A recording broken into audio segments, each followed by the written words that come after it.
배나영의 보이스 플러스. 안녕하세요. 오늘은 배경이 좀 바뀌었죠. 제가 말씀드렸던 북유럽 출장 지금 떠나와 있습니다.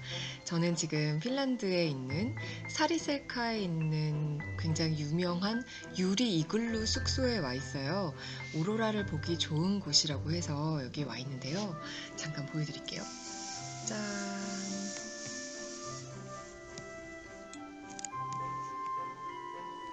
근사하죠? 아, 네. 배경을 저쪽으로 하고 제가 찍고 싶었는데, 이 빛이 잘 안 들어와서 사실 이쪽이 굉장히 좀 대비해서 어둡거든요. 그래서 여기 앉아서 여러분께 인사를 드리고 있습니다. 제가 지난번 영상에서 북유럽 여행을 갈 때 읽으면 좋겠다고 생각했던 가이드북 여러 권을 소개해 드렸는데요. 짧게 리뷰를 하자면, 샬레 트래블북 같은 경우에는 굉장히 안쪽에 보면 레스토랑이라던가 그 도시에 관한 정보가 아주 심플하게 간단하게 보기 좋게 정리가 잘 되어 있었고요. 근데 사실 저 같은 경우는 겨울에 여행을 하는 데다가 좀 많은 액티비티를 하는 여행자라서 그 샬레 트래블북에 있는 굉장히 예쁜 아기자기한 카페나 레스토랑에 갈 기회는 거의 없는 듯해요. 그 대신 그 사진들 같은 경우에는 샬레 트래블북의 사진들이 꽤 예쁘고 보기가 좋았습니다. 또 하나는 셀프 트래블에서 나온 북유럽 책이었죠. 이분이 바로 그분이더라고요. 제가 인지를 못하고 있었는데, 그, 유랑이라는 네이버 카페 있잖아요.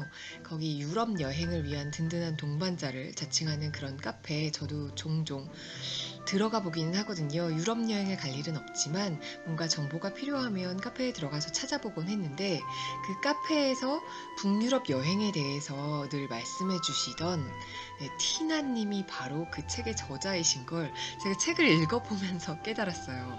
네, 그래서 진짜 정보들이 정말 발로 뛰면서 만드신 아주 생생한 정보들이 그 책에 굉장히 많이 들어있고요. 대부분 북유럽을 날씨 때문에 여름 여행을 선호하시는데요. 저 같은 경우에는 지금 겨울에 오로라를 보러 떠나왔고, 그리고 또 여러 가지 허스키 썰매라던가 겨울에만 할 수 있는 특별한 액티비티들이 있는데요. 그 부분에 대해서도 참고할 부분이 있는 것 같아서 제가 그때 그 북유럽 셀프 트래블을 도서관에서 빌려본 다음 여행을 위해서 이북으로 제가 사서 구입을 해서 들고 오면서 봤어요. 여전히 좋은 정보들이 많아서 쏠쏠하게 도움을 얻고 있고요. 또 하나는 북유럽 책을 제가 예쁘다며 다 덜컥 샀었는데요. 그 책은 제가 가지고 오질 않았어요. 왜냐하면 조금 아쉬웠던 게 저희가 요즘에는 구글 맵만 이렇게 들여다봐도 굉장히 많은 지명들이 한국어로 나와 있잖아요. 그런데 지도를 번역을 해두질 않았더라고요. 그래서 정보들이 굉장히 많기는 하지만 한국인 여행자에게 딱 적합하다는 느낌은 들지 않았어요. 그리고 또 보통 여행자들은 대략적으로 한눈에 들어오는 사진을 보고 싶어 하잖아요. 이곳의 분위기가 어떤지, 이 카페는 어떤 음식들을 파는지, 뭔가 정보를 자세하게 읽기 전에 그 카페에 대한 어떤 대략적인 인상이라던가 음식의 사진을 먼저 보고 고르는 경향이 있는데 이 책에서는 좀 더 텍스트 위주의 그런 설명들이 많았고요. 대신 좋은 점은 여행을 시작하기 전에 대략적인 어떤 북유럽에 대한 전반적인 정보를 얻기에는 뒷부분에 자세한 설명들, 예를 들어서 사미족 마을이 어떻다던가 라플란드에 대한 역사라던가 핀란드의 언어에 대한 설명이라던가 이런 부분들이 잘 설명이 되어 있어서 오히려 여행을 떠나기 전에 읽고 오는 게 저한테는 좀 도움이 되었습니다. 오늘의 영상은 제가 책을 읽어드리고 싶은데 조금 있으면 준비하고 나가야 할 시간이에요. 여기는 한국과의 시차가 7시간이 나는데요. 지금 아침 7시 30분이 다 되어 가고요. 5시 좀 넘어서 일어나긴 했는데 준비를 하고 짐을 싸다 보니까 시간이 얼마 남지 않았어요. 그래도 이 시간을 만들기 위해서 제가 부지런히 아침에 정리를 했어요.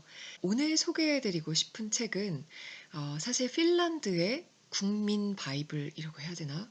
북유럽 신화는 굉장히 유명하잖아요. 특히 이 스칸디나비아 반도 쪽에 걸쳐 있는 모든 신화를 통칭을 한다면 핀란드는 고유의 언어를 가지고 있는 나라죠. 그래서 엊그저께 만난 아르뚜리라는 가이드도 저한테 어떤 얘기를 해줬냐면 우리는 언어적인 사촌이다 이런 얘기를 했었어요. 왜냐하면 핀란드의 언어는 다른 북유럽 국가와 다르게 우리 아시아 쪽 국가와 같은 어족을 형성하고 있거든요. 그래서 이들의 문화는 약간 다른 북유럽 국가와는 조금 다르고 또 고유의 신화들 이런 것들이 많이 발달해 있거든요. 그래서 제가 눈독을 들이고 있던 책은 칼레발라라는 책이에요. 칼레발라에 대해서 아주 간략하게 설명을 드리자면 핀란드의 국민 대서사시라고 보시면 돼요. 그동안 핀란드에서 구전으로 전승되던 여러 가지 이야기를 모아서 엘리아스 렌토르가 집대성한 그 서사시라고 보시면 되거든요. 이 칼레발라라는 뜻은 영웅들의 나라라는 뜻이래요. 전체적인 이야기는 여신이라고 해야 되나요? 그 하늘에 있는 여신이 바다에 떨어져서 바다와 바람의 힘으로 아이를 잉태했다가 그 아이가 뱃속에서 엄마 뱃속에서 오랜 시간을 지내 다시 이 물 밖으로 한 발을 내디뎠는데 그곳이 이제 핀란드의 북부 지방이라는 이야기가 있고요. 바로 그 사람이 베이네 메이넨이라는 이 주인공이에요. 그래서 이 베이네 메이넨은 엄마 뱃속에 너무 오래 있었기 때문에 태어날 때부터 늙은 노인의 모습으로 태어났다고 해요. 이 베이네 메이넨이 첫 발을 내딛고 거기에서부터 이야기가 시작돼요. 그래서 이 칼레발라의 주인공은 주로 한 3명 정도로 보는데요. 베이네 메이넨하고 또 대장장이인 일마리넨하고 그리고 또 협객 이라고 불리는 레밍 케이넨 이 세 사람의 이런 어떤 모험적인 스토리가 쭉 펼쳐지고요. 어떤 마녀의 딸에게 청혼을 하게 되고 그 와중에서 핀란드의 보물이라고 불리는 삼포를 얻기 위한 여정이 계속되고 삼포를 또 되찾기 위해 이들이 또 막 모험을 하게 되는 그런 이야기예요. 삼포는 저는 이제 뭐 세 가지의 뭔가라고 생각했는데 삼포 자체가 핀란드에 내려온 그 말이고요. 이 삼포는 맷돌이래요. 그래서 이 맷돌을 돌리면 세 가지의 보물이 나오는데 하나는 금, 하나는 밀가루, 그리고 하나는 소금. 그래서 이 삼포를 구하러 막 하다가 삼포가 바닷물에 빠지고 뭐 이런 얘기가 있어요. 그래서 아직도 바닷속에 삼포가 가라앉아 있다는 이야기가 있거든요. 어떻게 보면 우리나라의 그 소금 장수 이야기랑 비슷하지 않나요? 소금 장수가 이제 배 위에서 맷돌을 돌리다가 배에서 소금이 막 넘쳐나는 바람에 맷돌이 이제 빠지게 되고 그래서 바닷물이 짜졌다는 그런 이야기 있잖아요. 이런 거 보면 세계 각국의 신화가 어떤 면에서는 또 닮아 있지 않나 이런 생각도 들고요. 장 시벨리우스가 작곡한 여러 곡들도 이 핀란드의 대서사시인 칼레발라를 기본으로 모티브로 해서 작곡한 곡들이 많고요. 정말 핀란드 사람들의 정서에 녹아있는 그런 서사시죠. 그래서 어제 만난 그 에어비앤비에 계시는 핀란드의 노 부부도 저한테 그들의 서재를 소개해 주시더라고요. 아쉽게 한국어 책들은 없다고 하시면서 핀란드 책들만 있는데 한번 볼래? 라고 하셔서 둘러보면서 제가 여쭤봤어요. 혹시 칼레발라를 갖고 계시면 보고 싶다 했더니 모든 집에는 핀란드에 있는 모든 집집마다 칼레발라가 하나씩 있다 그러면서 굉장히 자랑스러워 하시면서 이렇게 두꺼운 진짜 이만큼 두꺼운 칼레발라 책을 꺼내서 보여주시면서 저한테 한 대목을 읽어주시는 거예요. 근데 저는 한국에서 이 칼레발라를 정말 중고책이라도 있으면 사가지고 들고 오려고 했는데 세상에 이 모든 책은 절판이고 중고책의 가격이 18만 원인가 하는 거예요. 그래서 도저히 제가 살 수 없는 책이구나. 나중에 국립도서관이라던가 아니면 도서관에 가서 찾아봐야겠다. 이런 생각을 하면서 여행을 왔는데요. 이분이 그 진짜 옛날부터 내려오는 되게 오래된 칼레발라 책을 꺼내 들고 한 대목을 근사하게 읽어주시는데 저는 너무 감동을 받았어요. 이게 사실 그 언어만이 가지고 있는 고유의 소리가 있잖아요.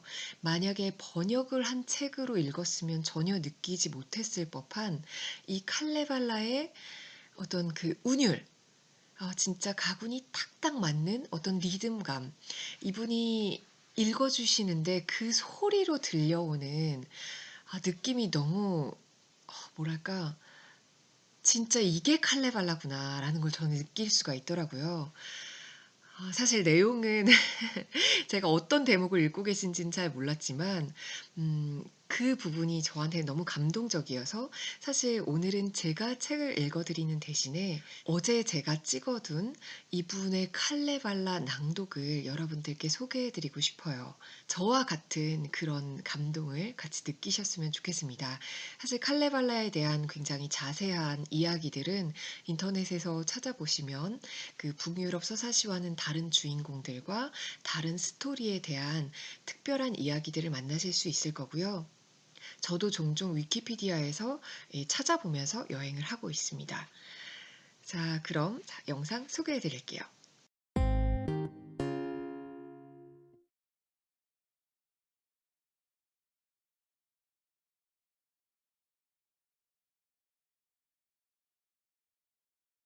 I have to learn Tuo Finnish oli word. kaunis pohjanneiti.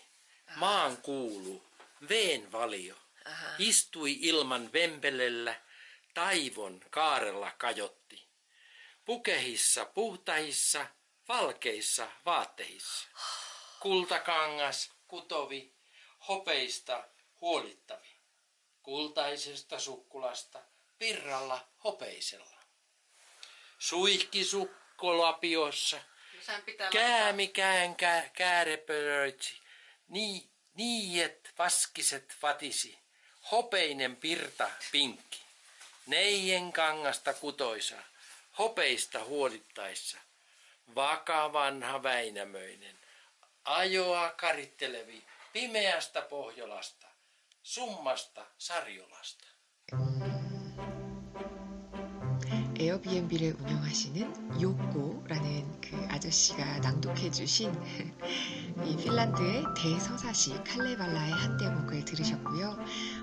여러분들도 저와 같은 정말 장엄하고 웅장한 기운을 이 책과 이분의 낭독에서 느끼셨기를 바라면서 저는 여기서 마치겠습니다. 배나영의 보이스 플러스 좋아요, 구독, 댓글 많이 남겨주시고요. 오늘도 행복한 하루 되세요.